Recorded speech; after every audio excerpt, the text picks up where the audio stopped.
جو تمام جہانوں کا خالق و مالک، مدبر و منتظم ہے، اور درود و سلام و آئے ہوئے تمام انبیاء کرام پر، خصوصیت کے ساتھ آخری نبی محمد عربی صلی اللہ علیہ وسلم پر، جو تمام جہانوں کے لیے رحمت، ہدایت اور بشیر و نذیر بنا کر بھیجے گئے۔ محترم سامعین، جیسا کہ ہم سب اس بات سے بخوبی آگاہ ہیں کہ یہ اسلامی تقویم کا تیسرا مہینہ چل رہا ہے، اور تقریباً اس کی 5 یا 6 تاریخ ہے آج، یعنی ربیع الاول۔ اور ربیع الاول سے متعلق عوام الناس میں یہ گمراہی پائی جاتی ہے کہ وہ اس مہینے کو خاص طور سے آپ صلی اللہ علیہ وسلم کی ولادت کا مہینہ سمجھتے ہیں، یعنی ولادت کے مہینے سے مطلب ان کا یہ ہے کہ جشن ولادت، صرف ولادت کا نہیں، جشن ولادت کا مہینہ ہے۔ اس بات کو وہ لوگوں سے بتاتے ہیں، لوگوں کو باور کراتے ہیں، اور کہتے ہیں کہ قرآن کے اندر بہت ساری آیتیں اس بات پر موجود ہیں۔ تو آئیے ہم سب سے پہلے اس بات کو آپ کے سامنے رکھیں کہ ربیع الاول کا مہینہ اسلام میں کیا مقام اور مرتبہ رکھتا ہے۔ اللہ تبارک و تعالیٰ نے قرآن کے اندر اس بات کو بیان کیا ہے کہ بے شک اللہ کے نزدیک مہینوں کی تعداد 12 ہے۔ ان عدت الشہور ان اللہ اثنا عشر شہرا فی کتاب اللہ یوم خلق السماوات والارض، یعنی اللہ تبارک و تعالیٰ کی کتاب میں، یعنی لوح محفوظ میں، اور اس لوح محفوظ سے جو کاپی ہمارے پاس قرآن مجید کی شکل میں ہے، اس میں اللہ کے نزدیک مہینوں کی تعداد کیا ہے؟ 12 ہے۔ اور یہ کب سے ہے؟ آسمان اور زمین کے تخلیق کے ہی وقت سے اللہ نے مہینوں کی تعداد کتنی رکھی ہے؟ 12 رکھی۔ منہا اربعۃ حرم، اس میں سے جو 4 ہیں، کہہ رہے اللہ کہ وہ حرمت والے ہیں۔ 4 حرمت والے مہینے کون کون سے ہیں؟ تو وہ 4 حرمت والے مہینے آپ صلی اللہ علیہ وسلم فرماتے ہیں کہ وہ 4 حرمت والے مہینے ذی-قعدہ، ذی-الحجہ، محرم اور رجب ہے۔ ایک روایت میں اس طرح الفاظ ہے کہ 3 پے در پے ہیں اور ایک بیچ میں آتا ہے۔ 3 پے در پے یعنی ذی-قعدہ، ذی-الحجہ، محرم، یہ پے در پے آتا ہے، اور رجب یہ بیچ میں آتا ہے۔ تو یہ ہوئے وہ 4 حرمت والے مہینے۔ باقی کتنے بچے؟ 12 میں سے 4 نکل گئے تو 8 بچے۔ 8 مہینے یہ حرمت کے مہینے نہیں ہیں۔ 8 مہینے یہ حرمت والے مہینے نہیں ہیں، لیکن یہ ہے کہ ان کے اندر بھی اسلام نے آپ کو بہت ساری باتیں سکھائی ہیں، بتائی ہیں، جس کو ہمیں کرنا ہے، اور جو ہم پر ایک مسلمان ہونے کے ناطے لاگو ہوتا ہے۔ تو ان 8 مہینوں میں سے ایک مہینہ ربیع الاول بھی ہے۔ اگر ربیع الاول اتنا زیادہ اہمیت ہوتا جتنا زیادہ آج کے جاہل مسلمان اس کو دیتے ہیں، یا کم علم علماء اس کو بتاتے ہیں، وہ ان کو معلوم ہونی چاہیے کہ اتنا زیادہ اہمیت والا ہوتا تو یہ پھر حرمت کے مہینے 4 نہیں ہوتے، 5 ہوتے۔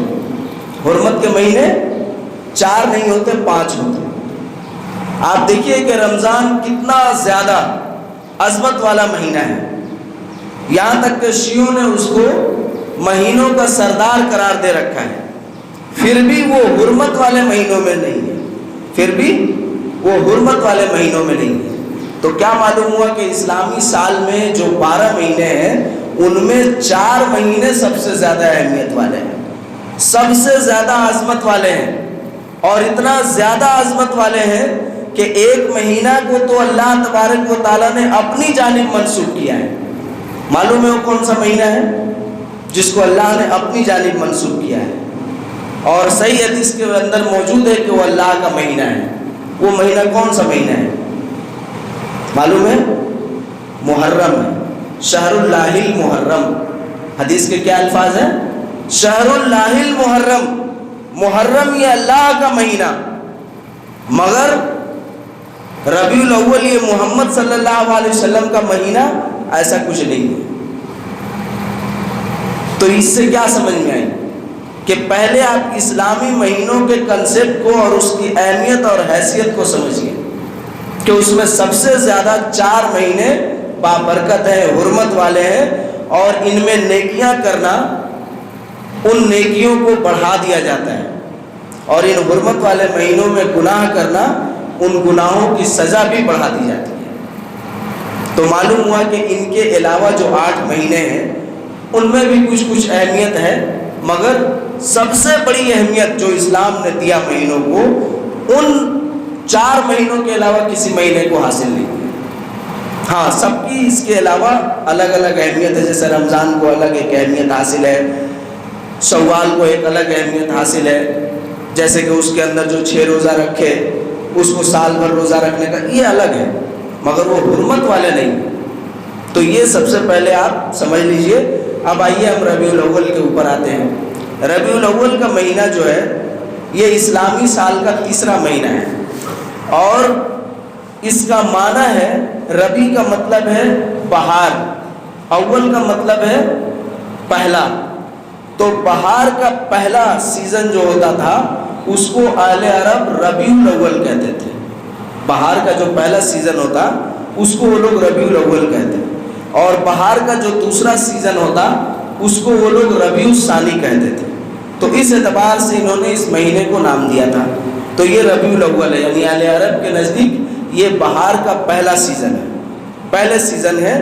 یہ جب ختم ہوگا تو دوسرا سیزن شروع ہوگا جس کا نام ہم لوگ بھی جانتے ہیں کہ ربیع الثانی ہے، اس کا بھی نام.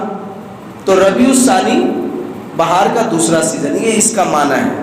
اس کے علاوہ اور اس کا کوئی معنی نہیں ہے. اور اس کو اس طور پر بھی اہمیت حاصل ہے کہ اسلامی تاریخ میں اس میں آپ صلی اللہ علیہ وسلم کی ولادت ہوئی. جیسے دیکھیے ایک چیز آپ جان لیں کہ اس مہینے میں آپ صلی اللہ علیہ وسلم کی ولادت ہوئی، اور اسی مہینے میں آپ صلی اللہ علیہ وسلم مدینے کی طرف ہجرت بھی کیے، اور اسی مہینے میں مدینے میں اسلامی ریاست بھی قائم کی گئی، اور اسی مہینے میں آپ صلی اللہ علیہ وسلم کا کیا ہوا؟ انتقال بھی ہوا. تو جیسا کہ ہم جانتے ہیں کہ آپ صلی اللہ علیہ وسلم کی ولادت اور انتقال، یعنی آپ کی پیدائش اور آپ کی وفات دونوں اسی مہینے میں ہوئی. اس کے علاوہ اس میں ایک اور اہم کام ہوا کہ آپ صلی اللہ علیہ وسلم کو اللہ نے حکم دیا تو آپ مدینہ ہجرت کر کے گئے. مدینہ گئے تو آپ نے وہاں اسلامی ریاست کا قیام کیا. اور اس کے علاوہ آپ صلی اللہ علیہ وسلم پر جو وحی کی شروعات ہوئی تو کچھ مورخین لکھتے ہیں کہ وہ بھی اسی مہینے میں ہوئی. تو بہرکیف یہ اتنے ساری خصوصیات اس مہینے کو حاصل ہے جو دوسرے مہینے کو حاصل نہیں. تو یہ تاریخی طور پر، شرعی طور پر اتنی زیادہ اس کی اہمیت نہیں ہے. تاریخی طور پر اس کو یہ خصوصیت حاصل ہے، دوسرے مہینے کو حاصل نہیں ہے. لیکن شرعی طور پر کہ اس کے اندر کوئی عمل ہو، جیسا کہ بعض صوفیہ کی کتابوں میں لکھا ہوا ہے کہ ربیع الاول کا مہینہ شروع ہو تو آپ اس طرح عمل کریں، اتنی رکعت نماز پڑھیں، یہ نفل پڑھیں، وہ نفل پڑھیں، اس طرح کی بہت ساری نفلی عبادتیں ذکر کی گئی ربیع الاول کے مہینے میں. تو ایسا کچھ نہیں ہے، شرعی طور پر اس کی کوئی بہت زیادہ فضیلت بیان نہیں کی گئی ہے. اسی کے ساتھ اس مناسبت سے یہ ربیع الاول کا خاکہ ہوا. اب ربیع الاول جیسا کہ میرا موضوع ہے ربیع الاول اور قرآن مجید، تو قرآن مجید کا اس سے کیا تعلق ہے؟ تو قرآن مجید کا بھی اس سے کوئی زیادہ خاص مناسبت نہیں، لیکن سب سے بڑی جو مناسبت ہے وہ یہ کہا جا سکتا ہے کہ آپ صلی اللہ علیہ وسلم پر چونکہ قرآن مجید کا نزول ہوا اور آپ صلی اللہ علیہ وسلم کی ولادت ہوئی اور آپ کو اللہ تبارک و تعالیٰ نے رسول اور نبی بنایا، اس مناسبت سے ربیع الاول کا مہینہ ایسا مہینہ ہوا کہ آپ کی بعثت، آپ کو جو رسالت اور نبوت ملی اور آپ جو نبی بنائے گئے، تو اس مناسبت سے ربیع الاول میں یعنی آپ کا آنا ہوا، جس کی وجہ سے ہمیں قرآن ملا۔ یہ ایک مناسبت جوڑا جا سکتا ہے، لیکن اس کی کوئی یعنی ایسا نہیں ہے کہ ہاں اس کو کہا ہی جائے۔ آپ صلی اللہ علیہ وسلم کی تاریخ پیدائش اور مہینے کے متعلق مورخین کا اچھا خاصا اختلاف ہے، وہ ایک الگ جگہ ہے، اور اس تعلق سے بھی ہم آپ کو بات بتائیں گے، تو یہ چیز آپ ذہن نشین کر لیں۔ اب آئیے جو ہم ربیع الاول کے مہینے کے متعلق اپنا تصور بنا کے رکھتے ہیں اور جو کام ہم کرتے ہیں اس پر ذرا قرآن کی گواہی بھی لے لیجئے۔ قرآن آپ کو کیا تعلیم دیتا ہے، قرآن کیا کہتا ہے؟ چونکہ قرآن ہم پر اور آپ پر تو نازل ہوا نہیں ہے، قرآن آپ صلی اللہ علیہ وسلم پر نازل ہوا، اللہ کا کلام ہے اور مقدس کلام ہے، تو اس میں آپ صلی اللہ علیہ وسلم کو اللہ تبارک و تعالیٰ نے کیا کہا؟ دیکھیے قرآن کی آیتوں کو جب آپ پڑھیں گے تو آپ کو ملے گا کہ قرآن نے آپ صلی اللہ علیہ وسلم کو کیا کہا؟ کہا کہ آپ رحمت للعالمین ہیں، وَمَا أَرْسَلْنَاكَ إِلَّا رَحْمَةً لِلْعَالَمِينَ۔ کیا کہا قرآن نے؟ نبی صلی اللہ علیہ وسلم کی صفات کو بیان کیا ہے۔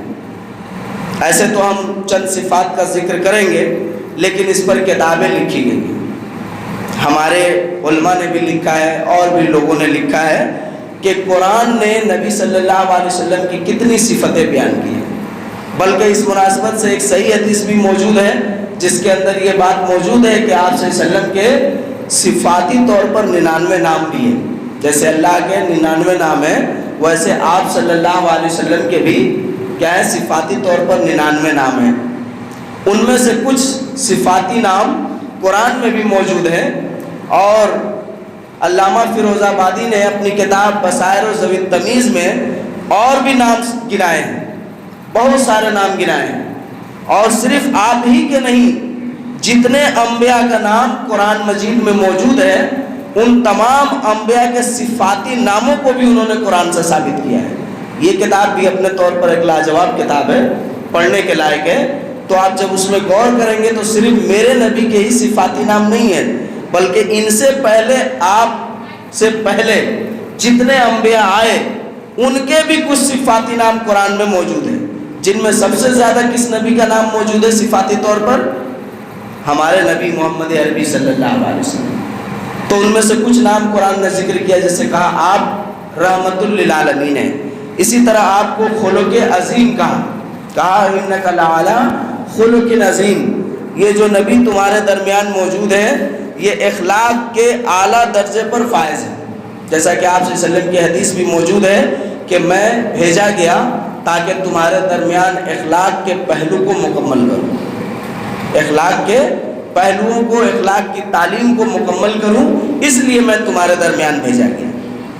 میں تمہارے درمیان بھیجا گیا تاکہ تم میرا جشن میلاد مناؤ، یہ آپ نے نہیں کہا، لیکن آپ نے یہ کہا کہ میں تمہارے درمیان اس لیے بھیجا گیا تاکہ تمہیں اخلاق کے پہلوؤں کو بتاؤں، اخلاق کی تعلیم دوں، اخلاق کیا ہوتا ہے، کیسے ہوتا ہے، اس کی تعلیم دوں۔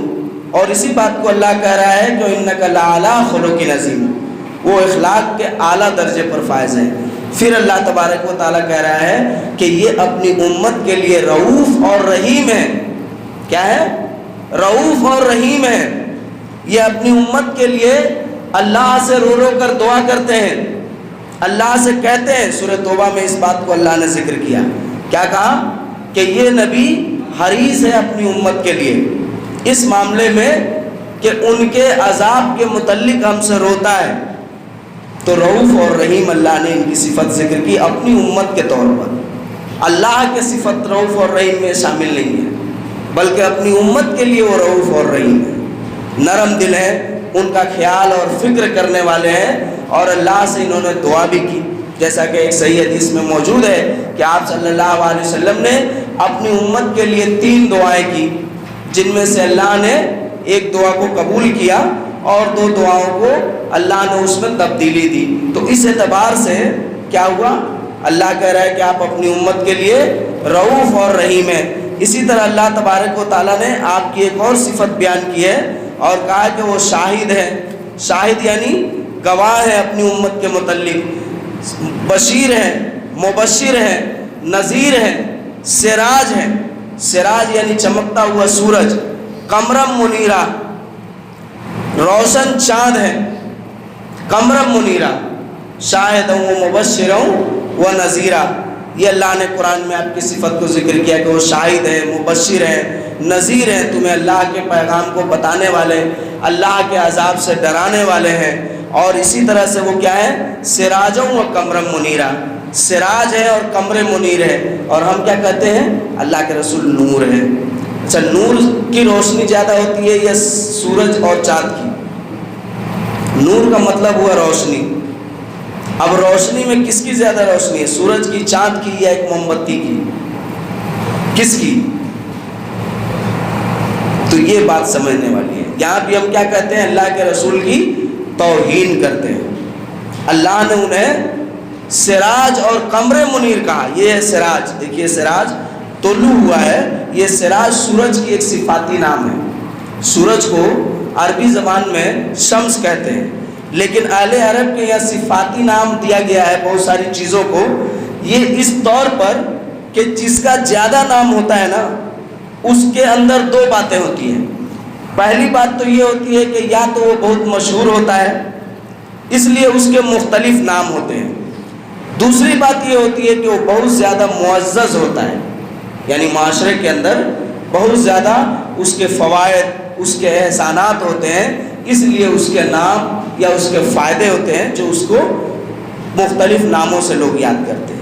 تو اہل عرب کا یہ خاصہ ہے کہ وہ کسی بھی چیز کو جس کو وہ بہت زیادہ اہمیت سمجھتے تھے یا جن سے ان کو بہت زیادہ فائدہ ہوتا تھا، اس کے وہ کئی صفاتی نام رکھ دیتے تھے۔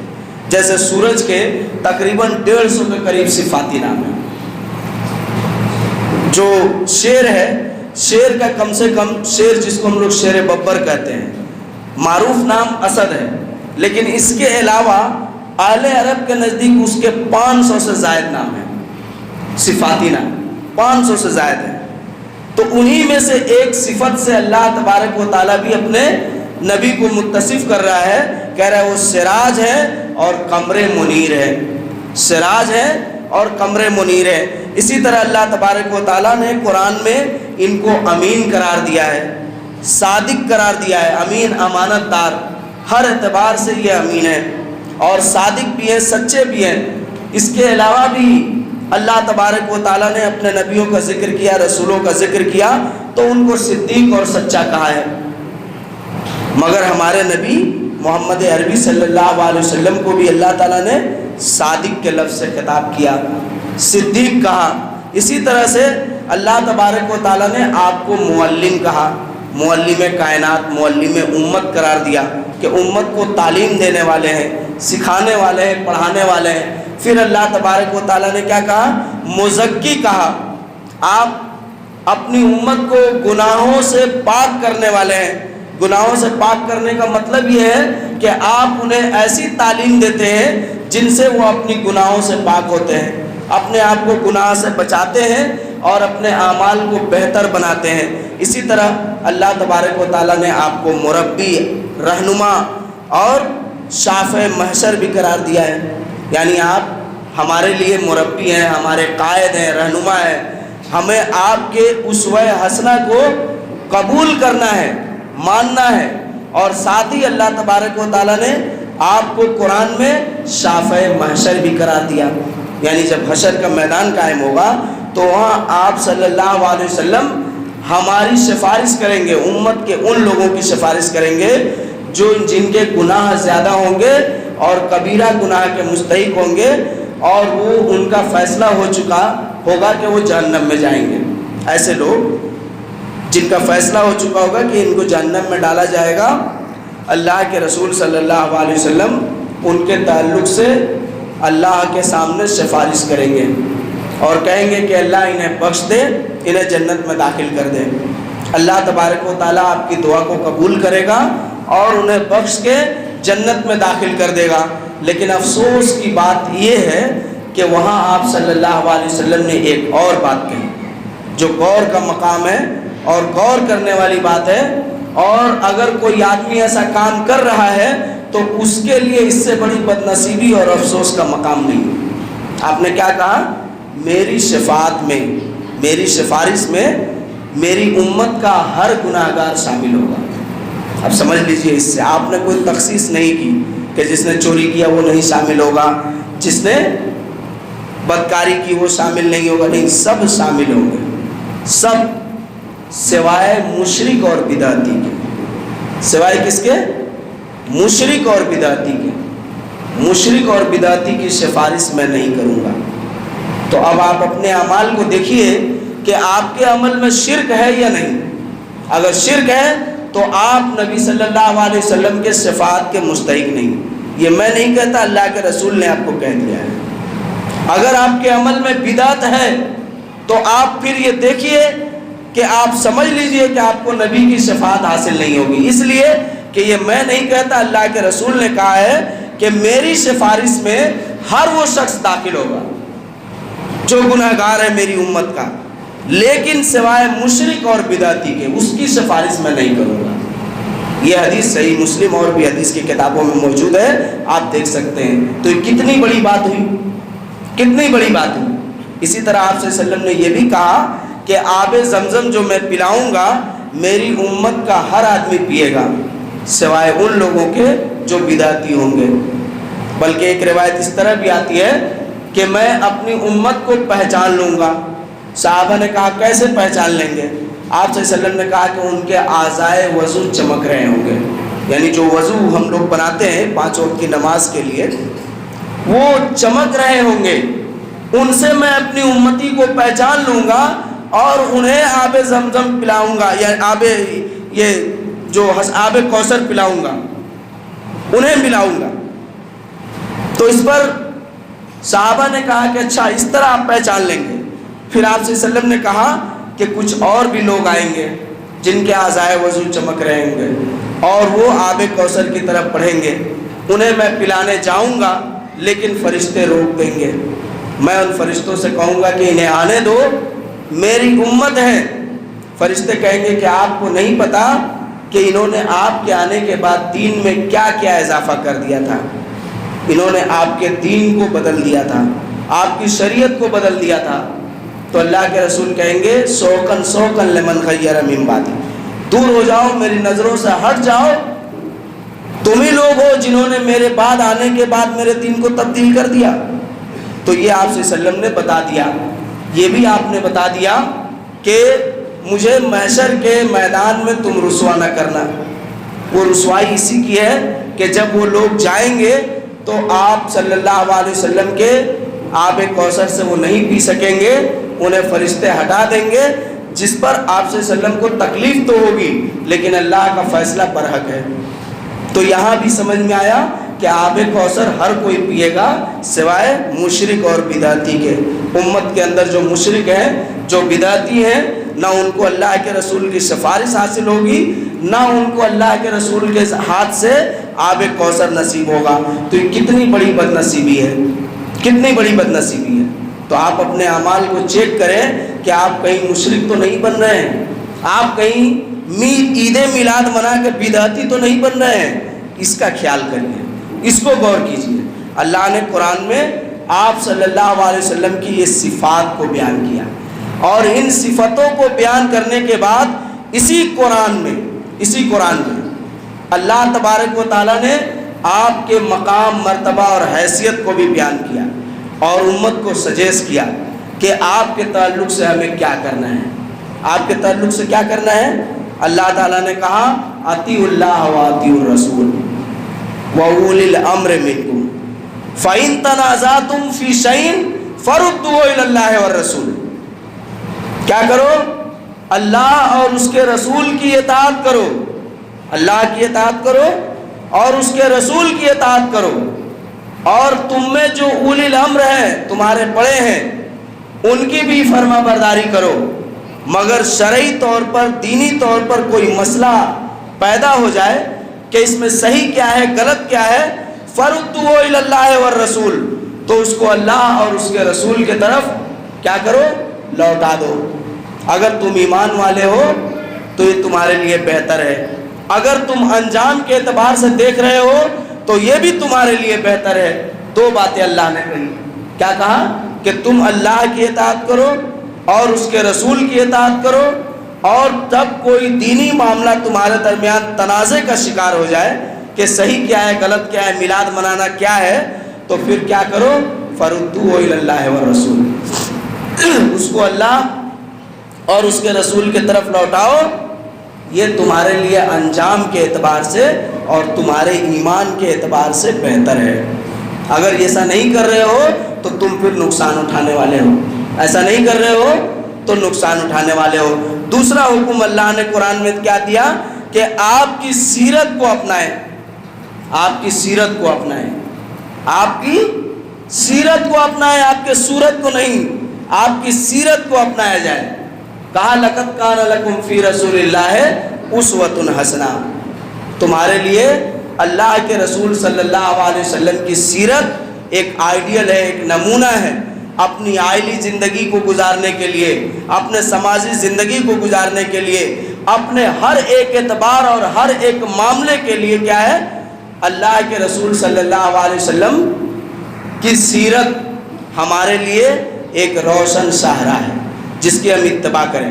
پھر اللہ تبارک و تعالیٰ نے کیا حکم دیا کہ ہم آپ کی عزت کریں۔ کیا کریں؟ آپ کی عزت کریں۔ یہ کیسا عزت ہے؟ یہ کیسی عزت ہے کہ ہم کیا کہتے ہیں، ہم عاشق رسول ہیں۔ کیا ہے؟ عاشق رسول ہیں۔ اچھا ہمیں یہ بتائیے، یہ جو لفظ ہے عشق، عاشق، یہ تو آپ لوگ سمجھ رہے ہیں، ہم آپ لوگوں سے یہ پوچھنا چاہتے ہیں کہ کوئی کم سے کمتر علم والا بھی یہ کبھی کہتا ہے کہ میں اپنے ماں سے عشق کرتا ہوں، اپنی بہن سے عشق کرتا ہوں، اپنی بیٹی سے عشق کرتا ہوں، وہ کہتا ہے، کہنا جائز سمجھتا ہے؟ ہم یہ پوچھنا چاہتے ہیں، کسی کو آپ نے سنا ہے؟ تو پھر نبی کے لیے یہ لفظ کیسے آپ استعمال کر دیتے ہیں؟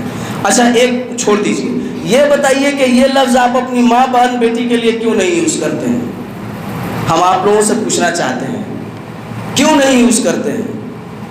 جو آپ یہ نہیں کہتے ہیں کہ ہم اپنی ماں سے عشق کرتے ہیں، اپنی بیٹی سے عشق کرتے ہیں، اپنی بہن سے عشق کرتے ہیں، یہ بات آپ نہیں کہتے، کیوں نہیں کہتے ہیں؟ کیوں نہیں کہتے ہیں؟ اس لیے نہیں کہتے ہیں نا، جہاں تک میں سمجھتا ہوں کہ یہ خراب لگے گا۔ کیوں خراب لگے گا بھائی؟ کیوں خراب لگے گا؟ اچھا تو یہ جب آپ کے ماں بہن بیٹی کے لیے خراب لگے گا جو آپ سمجھتے ہیں، تو نبی کے لیے اچھا لگے گا،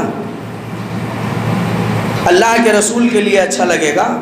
تو یہاں ایک پوائنٹ، ایک نقطہ سمجھتے جائیے۔ دیکھیے کوئی بھی دنیا کے اندر کوئی بھی لفظ بولا جاتا ہے نا، وہ لفظ جو ارتقاء یعنی سماج میں پھیلتا ہے اس کی ایک تاریخ ہے۔ وہ لفظ کئی ایک اعتبار سے معاشرے میں پھیلتا ہے۔ کبھی ایک لفظ بولا گیا، وہ لفظ ایک خاص معنی کے لیے تھا، مگر بعد میں وہ لفظ بہت سارے معنی کو سمو لیا۔ پھر اس کا ایک اور ارتقاء ہوتا ہے کہ وہ لفظ خاص معنی کے لیے بولا گیا، عام ہو گیا، اور دوسرا کیا ہوتا ہے کہ عام معنی کے لیے بولا گیا لیکن وہ خاص ہو گیا۔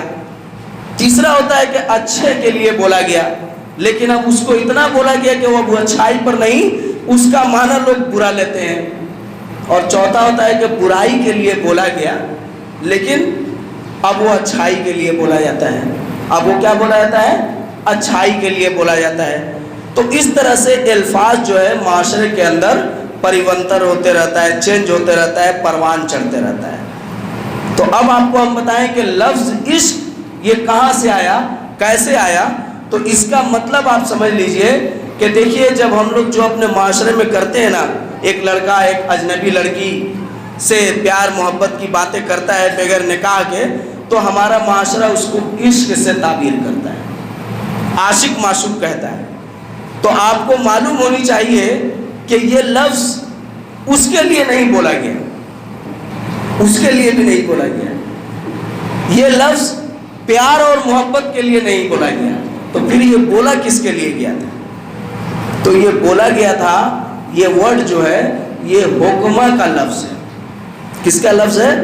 حکمہ کا، یعنی حکیموں کا، طبیبوں کا، ڈاکٹروں کا لفظ ہے۔ ڈاکٹروں نے انسانوں کے صدمہ والی بیماری، جو اچانک ہیٹیک ہو جاتا ہے، صدمہ میں انسان پڑ جاتا ہے، تو صدمہ کی جو کیفیت، جس کو ایک اعصابی مرض سے آپ سمجھ سکتے ہیں، نرو سسٹم کا یہ مرض ہے، اس مرض کے انہوں نے اسٹیپ بنائے، اسٹیپ، پہلا، دوسرا، تیسرا، چوتھا، پانچواں، اس میں انہوں نے ایک اسٹیپ کا نام رکھا عشق۔ جب آدمی کو عشق جیسی بیماری ہوتی ہے تو اس کی یہ کیفیت ہوتی ہے کہ وہ کسی چیز کا مشتاق ہو جاتا ہے۔ کیا ہو جاتا ہے؟ کسی چیز کو دیکھنے کا، یا کسی چیز کو پانے کا، یا کسی چیز کی خواہش ہو کر رکھتا ہے جو اس کو نہیں ملتی ہے۔ اب اس نہیں ملنے کی وجہ سے اس کے اعصاب پر اتنا زیادہ گہرا اثر پڑتا ہے کہ وہ کھانا پینا چھوڑ دیتا ہے اور سوکھتے سوکھتے مر جاتا ہے۔ ایسے مریض کو طبیب کے زبان میں عاشق کہا گیا۔ اب سمجھیے کہ ایسے مریض کو عاشق ہے، نہ تو وہ لڑکی کے پیار میں مبتلا ہے، نہ وہ کسی اور کے پیار میں مبتلا ہے، اس کا تعلق وہاں سے ہے ہی نہیں، اس کا تعلق وہاں سے نہیں، بیماری ہے، یہ ایک بیماری کا نام ہے۔ اب یہ پریورتن ہوا، آگے بڑھا، تو لوگ ایسے غلط رشتے کو اس نام سے منسوب کرنے لگے، کیونکہ اس میں بھی کچھ لوگوں کی یہ کیفیت ہو جاتی ہے کہ جب تک اپنے محبوب سے نہیں ملتا ہے پریشان رہتا ہے، انزائٹی کا مریض ہو جاتا ہے، تو اس لیے اس کو بھی اس لفظ سے تعبیر کر دیا گیا۔ حقیقت میں یہ لفظ اس کے لیے بنا نہیں تھا۔ تو اتنا گندا لفظ آپ کو ملا اپنے نبی سے محبت کے اظہار کرنے کا، لغت میں اور کوئی لفظ نہیں ملا۔ اب آئیے اللہ کی ایک بات سن لیجیے، قرآن میں اللہ نے اس کو بھی بیان کیا ہے۔ کیا کہا ہے؟ حضرت یوسف علیہ السلام کے قصے میں، حضرت یوسف علیہ السلام جو گئے مصر، تو ان پر ناجائز طریقے سے فدا ہو گئی زلیخا، جو وہاں کی ملکہ تھی، ہوئی کہ نہیں؟ یہ سب جانتے ہیں ہم، یہ واقعہ قرآن میں بھی موجود ہے۔ اللہ نے اس کو کس لفظ سے تعبیر کیا؟ عشق کا لفظ بھی عربی زبان میں آتا ہے اور محبت کا لفظ بھی عربی زبان میں ہے۔ اللہ نے کیا کہا؟ تم اگر اللہ سے محبت کرتے ہو تو اپنے نبی سے محبت کرو۔ قُلْ إِن كُنتُمْ تُحِبُّونَ اللَّهَ فَاتَّبِعُونِي يُحْبِبْكُمُ اللَّهُ۔ تم اگر اپنے اللہ سے محبت کرتے ہو تو اپنے نبی کی اتباع کرو، اللہ بھی تم سے محبت کرے گا۔ پھر اللہ نے کیا کہا کہ اپنے نبی سے محبت کرو؟ اللہ نے یہ کہیں نہیں کہا کہ اپنے نبی سے عشق کرو۔ تو اللہ نے اس واقعے کو بھی جب ذکر کیا ہے تو کیا کہا ہے کہ زلیخا جو ہے یوسف کی محبت میں پاگل ہو گئی، قد شغفہا حبا، تحقیق کے اس کے دل میں یوسف کی محبت گھر کر گئی۔ یہ اللہ نے تعبیر استعمال کیا ہے، یہ نہیں کہا کہ یوسف کی وہ عاشق بن گئی، عاشقہ بن گئی، نہیں کہا اللہ نے۔ تو اللہ نے اس ناجائز محبت کو بھی محبت کے لفظ سے تعبیر کیا، عشق کے لفظ سے تعبیر نہیں کیا۔ آپ تو نبی سے جائز محبت کرتے ہیں نا، تو پھر آپ عاشق کیسے ہوئے؟ تو اللہ نے حکم دیا کہ اپنے نبی کا عزت کرو، اپنے نبی کے شان میں تنقیص نہ کرو، اپنے نبی کے لیے جو شعر پڑھو، نعت پڑھو، تو وہ بھی ایسا نہ پڑھو کہ اللہ سے ملا دو۔ نبی کا مقام اور ہے، اللہ کا مقام اور ہے، دونوں کو فرق رکھو۔ یہ اللہ نے قرآن میں حکم دیا۔ قرآن سے میلاد ثابت ہم کر رہے ہیں، قرآن سے میلاد، جو آپ لوگ کہتے ہیں میلاد، تو قرآن میں یہ سب نہیں ہے۔ قرآن میں کیا ہے وہی ہم بتا رہے ہیں۔ اللہ کے رسول صلی اللہ علیہ وسلم کے تعلق سے قرآن میں کیا ہے یہی ہم آپ کو بتا رہے ہیں، اور پوری دنیا کے ایسے جاہل علماء کو کھلا چیلنج ہے کہ کوئی ماں کا لال آئے اور قرآن سے ہمیں ایک جشن میلاد منانے کی آیت دکھا دے۔ قرآن میں جشن میلاد منانے کی آیت نہیں ہے۔ یہی ہے کہ آپ کی اطاعت کی جائے، یہی ہے کہ آپ کی سیرت کو اختیار کیا جائے، اور اسی طرح سے آپ کی عزت کی جائے، آپ کی توقیر کی جائے، اور اسی طرح سے آپ کی نبوت کی تصدیق کی جائے۔ صرف آپ کی نبوت کی تصدیق کا حکم ہمیں ہی نہیں ملا، یہ بھی ایک اور طلب مقام ہے۔ اور سن لیجئے، بات کو ختم کرتے ہیں ہم۔ اللہ تبارک و تعالیٰ نے سورہ آل عمران کے 81 نمبر آیت میں کیا کہا؟ کہا کہ ہم نے تمام نبیوں سے اس بات کا عہد اور میثاق لیا کہ آپ کی موجودگی میں اگر محمد صلی اللہ علیہ وسلم رسول اور نبی بنا کر بھیجے جائیں تو آپ کو اپنی نبوت اور رسالت ان کے سپرد کر دینا ہے۔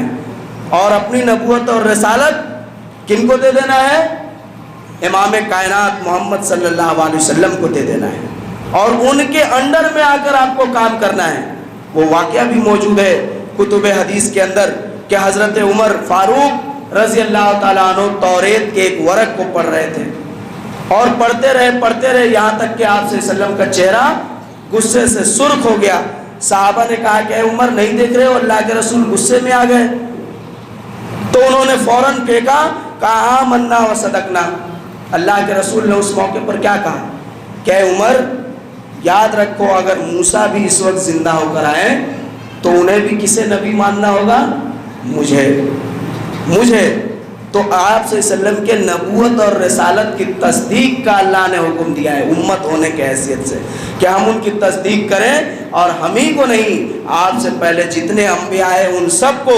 اور واقعہ معراج بھی شاہد ہے کہ جب آپ معراج کے موقع پر گئے تو آپ کو تمام نبیوں کی امامت کرانی پڑی، تمام نبیوں نے آپ کی امامت نہیں کرائی، آپ امام بنے اور تمام نبی مقتدی بنے۔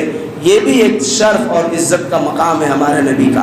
تو اسی طرح سے آپ صلی اللہ علیہ وسلم کو اللہ نے جو مقام دیا ہے اس کو ہم چھین نہیں سکتے۔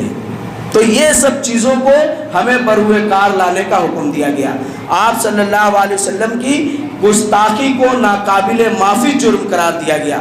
اسی طرح سے آپ صلی اللہ علیہ وسلم کو اللہ تبارک و تعالیٰ نے ان قاعدے، ان اصول کے ذریعے آپ کے ذکر کو بلند کر دیا۔ اتنا بڑا مقام اور مرتبہ دیا کہ نہیں اللہ تبارک و تعالیٰ نے؟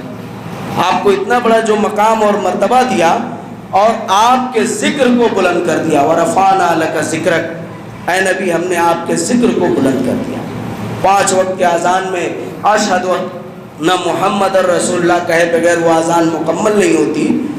5 وقت کے نماز میں آپ پر درود اور تشہد پڑھے ہوئے نماز مکمل نہیں ہوتی، تو پھر یہ آپ کے ذکر خیر کا ذریعہ ہے، آپ کا ذکر بلند ہے۔ اب اتنے سارے احسانات کے بعد اللہ تبارک و تعالیٰ آپ کو کہہ رہا ہے، آپ کو کہہ رہا ہے، کیا کہہ رہا ہے؟ کیا کہہ رہا ہے معلوم ہے؟ وَأَمَّا بِنِعْمَةِ رَبِّكَ فَحَدِّثْ، آپ پر آپ کے رب نے جو احسانات کیے ہیں، جو نعمتیں آپ کو دی ہیں، اس کا آپ خوب خوب چرچا کیجئے، اس کا آپ لوگوں کے درمیان ذکر کیجئے، انہیں بتائیے کہ میرا مقام اور مرتبہ اللہ نے کیا رکھا ہے، کہ تمام نبی آ جائیں تو ان کی شریعت پر نہیں چلی جائے گی۔ حضرت عیسیٰ علیہ السلام نے یہ جب دیکھا کہ اتنا بڑا نبی اکرم کا مقام اور مرتبہ، تو اللہ سے دعا کی جو کتب حدیث میں موجود ہے کہ اللہ مجھے اس نبی کی امت میں شامل فرما۔ تو اللہ نے آپ کی دعا قبول کی، اور اسی لیے آپ کو دجال کے مارنے کے لیے اللہ اس امت میں بھیجے گا۔ عیسیٰ علیہ السلام نام ہوگا، نبی ہو کر نہیں آئیں گے، کیا ہو کر آئیں گے؟ امتی۔ اور آپ ایک امتی کو نبی کے فرمان کے اوپر چن لیتے ہیں۔ کہتے ہیں ہمارے امام ابو حنیفہ نے کہا، ہمارے امام شافعی نے کہا، ہمارے باپ نے کہا، ہمارے دادا نے کہا۔ ارے بھائی آپ کے باپ دادا امام شافعی کی کیا حیثیت ہے اللہ کے رسول کے سامنے؟ جس کے سامنے 1.25 لاکھ، اس سے بھی زیادہ نبی اور رسولوں کی کوئی اوقات اور حیثیت نہیں، اس شخصیت کے سامنے آپ کے باپ دادا، آپ کے گلی کوچے کے اماموں کی کیا حیثیت ہے، جو ان کے کہنے پر آپ میلاد منائیں گے، بھگدڑ مچائیں گے، جلوس نکالیں گے، بدعت پھیلائیں گے، گندگی پھیلائیں گے۔ یہ اللہ تبارک و تعالیٰ نے کہا کہ جو ہم نے آپ کو مقام اور مرتبہ دیا، اس کا آپ لوگوں کے درمیان چرچا کیجئے۔ وَأَمَّا بِنِعْمَتِ رَبِّكَ فَحَدِّثْ سے مراد نبی کو اللہ خطاب کر رہا ہے، امت کو نہیں۔ نبی کو کہہ رہا ہے آپ اپنی نعمت کا اظہار کیجئے۔ یہاں کیا کہا جاتا ہے؟ وَأَمَّا بِنِعْمَتِ رَبِّكَ فَحَدِّثْ، نبی کا خوب میلاد مناؤ۔ نبی کا میلاد منانے کو نہیں کہہ رہا ہے اللہ، کہہ رہا ہے نبی ہم نے آپ پر جو احسانات کیے نا اس کا چرچا اور ذکر اپنی امت کے سامنے کیجئے۔ اپنی امت کو بتائیے کہ آپ کا مقام اور مرتبہ کیا ہے، کہ ادنا سی گستاخی بھی آپ کے مقام میں اگر ہم کرتے ہیں تو ہم کافر قرار پاتے ہیں۔ اللہ کے رسول نے ایک چیز اور بیان کر کے ہم بات ختم کرتے ہیں۔ اللہ کے رسول نے ایک چیز بیان کی، کیا کہا؟ تمہارا آپس میں ایک دوسرے کا جھوٹ بولنا مجھ پر جھوٹ بولنے کی طرح نہیں۔ اسی سے بھی آپ صلی اللہ علیہ وسلم کا مقام سمجھ میں آ رہا ہے۔ کیا سمجھ میں آ رہا ہے؟ آپ کا مقام۔ کیا کہا آپ نے؟ تمہارا آپس میں ایک دوسرے کا جھوٹ بولنا۔ ہم نے آپ سے کوئی جھوٹ بات بول دی، آپ بھی ہم سے کوئی جھوٹ بات بول دیے، یہ گناہ کبیرہ ہے، نہیں بولنا چاہیے۔ اللہ اس کی سزا دے گا، آپ کو جنت میں داخل کر دے گا۔ لیکن نبی پر جھوٹ بولنا، فَلْيَتَبَوَّأْ مَقْعَدَهُ مِنَ النَّارِ، ہمارے اوپر اگر تم جھوٹ بات بولو گے تو ہمیشہ ہمیشہ جہنم میں چلے جاؤ گے، کافر ہو جاؤ گے، دین اسلام سے خارج ہو جاؤ گے۔ یہ جاہل ملے مولانے یہ کیا بتاتے ہیں لوگوں کو؟ ان کو پڑھنا چاہیے۔ اپنی عاقبت برباد کر رہے ہیں کہ جہالت میں آ کر لوگوں سے جشن میلاد منوا رہے ہیں۔ نہ اس کا ثبوت قرآن میں ہے، نہ حدیث میں ہے، نہ تاریخ کی کتابوں میں موجود ہے جو صحیح سندوں سے ثابت ہے، نہ صحابہ کرام کے فعل سے ثابت ہے، تو پھر یہ کہاں سے آ گیا؟ تو یہ ہے قرآن اور ربیع الاول کا تعلق اور ہمارے نبی کا تعلق۔ اس کو آپ پڑھیے، قرآن آپ کے لیے گائیڈنس ہے۔ آپ صلی اللہ علیہ وسلم نے وراثت کے چیز پر، وراثت کے طور پر جو ہر نبی کی وراثت ہے نا، علم نبوت، تو آپ نے اپنی بھی وراثت چھوڑی ہے۔ معلوم ہے وہ کیا ہے؟ آپ نے اپنی وراثت چھوڑی اور امت کو کہا کہ اس وراثت کی حفاظت کرنا۔ وہ وراثت کیا ہے معلوم ہے؟ آپ صلی اللہ علیہ وسلم کی وراثت امت کے لیے کیا ہے؟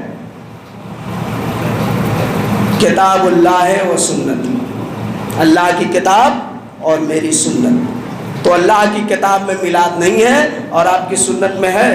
آپ نے کبھی اپنا جنم دن منایا؟ صحابہ کو حکم کیا؟ 1.25 لاکھ صحابہ نے کبھی منایا؟ تو آپ کی وراثت میں تو اس چیز کا ثبوت نہیں، تو ہم لوگ کہاں سے لے آئیں گے؟ تو یہ جہالت ہے، بدعت ہے۔ اگر آپ نبی کے سفارش کے مستحق ہونا چاہتے ہیں تو ان بدعتوں سے توبہ کیجئے اور اللہ کو راضی کرنے والے اعمال کیجئے۔ آخر میں اللہ سے دعا ہے کہ اللہ ہم سب کو نیک عمل کرنے کی توفیق عطا فرمائے، ہمارے ایمان اور اعمال کی اصلاح فرمائے اور ہمیں میلاد جیسی قبیح بدعت سے کوسوں دور رہنے کی توفیق عطا فرمائے۔ آمین۔